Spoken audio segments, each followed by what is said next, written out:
शिवसेना आणि राष्ट्रवादी काँग्रेस या दोन्ही पक्षाच्या आमदारांच्या अपात्रतेबाबत आज सुप्रीम कोर्टात सुनावणी होत आहे आणि त्याच अनुषंगाने काय शक्यता असू शकतात, सुप्रीम कोर्ट नेमकं काय अहवाल देईल, आदेश देईल, हे सगळं पाहणं महत्त्वाचं ठरणार आहे। आपल्यासोबत कायदेतज्ञ उल्हासजी बापट सर आहेत। सर, स्वागत आहे TV9 मराठीमध्ये। सर, दोन्ही पक्षांच्या अपात्र आमदारचा जो सुनावणी आहे त्याला सुरुवात होणार आहे थोड्या वेळात। दोन्ही पक्षाच्या काय होईल, काय शक्यता आहेत, आज तरी कुठला निकाल येईल असं तुम्हाला वाटतं? नाही, निकाल आज कुठलाच येणार नाही आहे। एक लक्षात घ्या की जेव्हा हा कायदा संमत झाला, घटना दुरुस्ती झाली, त्यावेळी त्याच्या मागचा हेतू असा होता की राजकीय भ्रष्टाचार जो आहे पक्षांतर करून होतोय तो थांबवला पाहिजे। त्यामुळे या कायद्याखाली एखादा जर का डिस्क्वालिफाय होत असेल तर त्याचा निकाल साधारण 3 महिन्याच्या आत लागायला पाहिजे। का garage network great, claim cover great, price wait वाह, प्राइस भी great. Tata AIG car insurance, trusted नाम, फैंटास्टिक नाम। प्रत्यक्षात महाराष्ट्रात काय झालंय की जूनमध्ये या गोष्टी घडल्या, म्हणजे आता जवळजवळ 1.5 वर्ष व्हायला आलं, अजून कुठलाही निर्णय लागलेला नाही। तेव्हा निकोप लोकशाहीच्या दृष्टीने हे थोडंसं दुर्दैवाची गोष्ट आहे आणि याला सगळेच जबाबदार आहेत। म्हणजे एक तर लोकांचा स्पीकरवर विश्वास नाही, गव्हर्नरवर विश्वास नाही, इलेक्शन कमिशनवर विश्वास नाही आणि आता सुप्रीम कोर्टावरचा विश्वासही डळमळीत लोकांचा व्हायला लागला आहे। स्पीकरनी हा अधिकार स्पीकरचा आहे, त्यांनी 3 महिन्यात निर्णय घ्यायला पाहिजे होता, त्यांनी घेतलेला नाही निर्णय। त्यामुळे हे जे पुढे पुढे ढकललं जात आहे, याच्यामध्ये जे राजकारण येत आहे ते माझ्या मते फार दुर्दैवी आहे। तर आज सुप्रीम कोर्ट त्यांना फायनली विचारेल की तुम्ही कधी निर्णय देणार आहात, नाहीतर सुप्रीम कोर्ट त्यांना टाइम टेबल देऊ शकतं। कारण एक कायम लक्षात ठेवा की supreme court is the final interpreter of the Indian constitution आणि त्यामुळे कोणी एखादी संस्था किंवा व्यक्ती घटनेच्या विरुद्ध वागत असेल तर त्यांना घटनेप्रमाणे वागायला लावणं हे सुप्रीम कोर्टाचं कर्तव्य आहे। सर, या सगळ्या प्रक्रियेला खरं तर टाइम बॉन्ड हा महत्त्वाचा होता। तुम्ही आधीही बोलून दाखवले की सुप्रीम कोर्टानं विधानसभा अध्यक्षांना टाइम बॉन्ड जो आहे तो द्यायला होता। विलंब होतो या सगळ्या गोष्टींना, कारण निवडणुका काही काळात येतील, तोपर्यंत हा सगळा जो आहे तो चालेल, मग विलंब होतोय असं तुम्हाला वाटतं? नाही, राजकारणात मी जात नाही अजिबात, परंतु सुप्रीम कोर्टाने जो आत्ता निर्णय दिला मेमध्ये, त्याच्यामध्ये त्यांनी पळवाटा फार ठेवल्या।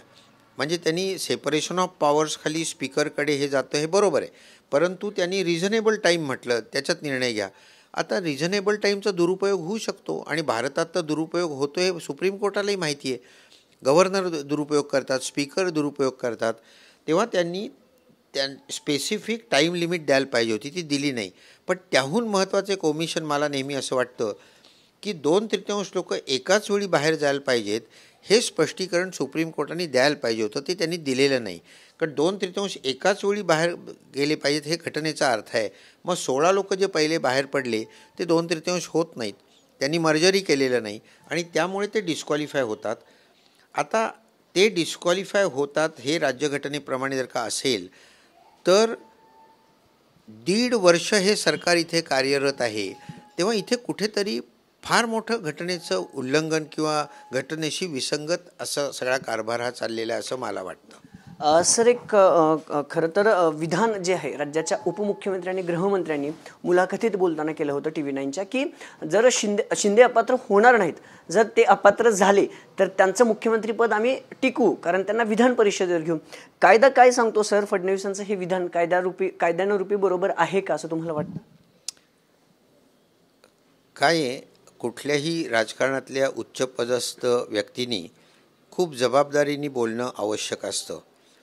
यातनं शिंदे डिस्क्वालिफाय झाले तर त्यांना आम्ही विधान परिषदेवर नेमू आणि मुख्यमंत्री म्हणून नेमू असं विधान जर का त्यांनी केलं तर 2 गोष्टी यातनं दिसतात मला। एक म्हणजे राज्यघटनेचं अज्ञान दिसतं, पहिली गोष्ट, किंवा राजकारण आणि नीतिमत्ता याचा कुठलाही संबंध नाही, कुठल्याही रीतीने सत्ता टिकवणं हा दुसरा अर्थ निघू शकतो।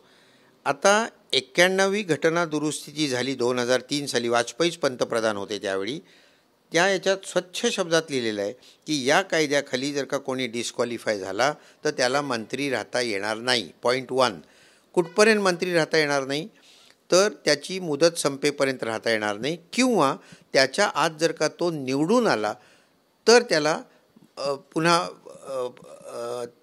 काय म्हणायचं सभासदत्व मिळू शकतं. निवडून आला, इलेक्टेड शब्द आहे, नॉमिनेटेड शब्द नाही आहे. त्यामुळे गव्हर्नरनी नॉमिनेट जर का केलं विधान परिषदेवर तर त्याला काही अर्थ नाही. त्यांना इलेक्शन, आणि इलेक्शन ही इलेक्शन कमिशनच्या हातात आहे, देवेंद्र फडणवीसांच्या हातात नाही आहे. नॉमिनेट करणं देवेंद्र फडणवीसांच्या हातात आहे, कारण त्यांनी सल्ला दिला की गव्हर्नरला नेमावं लागतं. मागच्या गव्हर्नरनी तसं केलं नव्हतं, परंतु हे गव्हर्नर करतील, माझी खात्री आहे त्याच्याबद्दल. परंतु इलेक्शन नाही आहे तिथे. इलेक्शन कमिशन साधारण 3-4 महिने मिनिमम लागतात इलेक्शनला. मग मधल्या काळात काय होणार? राष्ट्रपती राजवट आणावी लागेल जर का मुख्यमंत्रीच नसतील तिथे, किंवा दुसऱ्याला मुख्यमंत्री नेमावं लागेल. म्हणजे आम्ही शिंद्यांनाच मुख्यमंत्री ठेवू हे जे विधान केलं असं तुम्ही म्हणताय, हे विधान घटनेलाही धरून नाही आणि नीतिमत्तेलाही धरून नाही. म्हणजे होऊ शकत नाही सर, काय शक्यच नाही होणं. सर, एक शेवटचा प्रश्न. खरं तर आज जी सुप्रीम कोर्टात सुनावणी होणार आहे त्या अनुषंगाने सुप्रीम कोर्ट काही नवे आदेश काढू शकतं का, किंवा निकाल येण्याची काही शक्यता आपल्याला वाटते? आदेश सुप्रीम कोर्ट निश्चितच काढू शकतं. मी तुम्हाला आधी सांगितल्याप्रमाणे की सगळ्या गोष्टी घटनेप्रमाणे चालल्यात की नाही हे बघण्याची ड्युटीच मुळी सुप्रीम कोर्टाची आहे. त्यामुळे पण आत्ता ते आदेश काढतील असं मला वाटत नाही.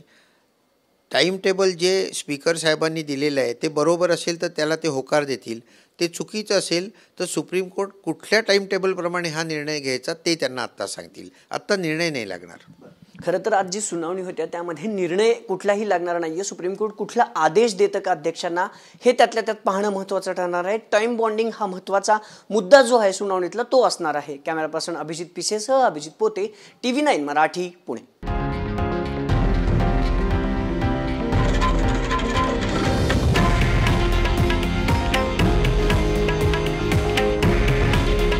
हे आहे देशातील नंबर 1 न्यूज नेटवर्क आणि आपण पाहत आहात TV9 मराठी. काळजी तुमची, हित महाराष्ट्राचं.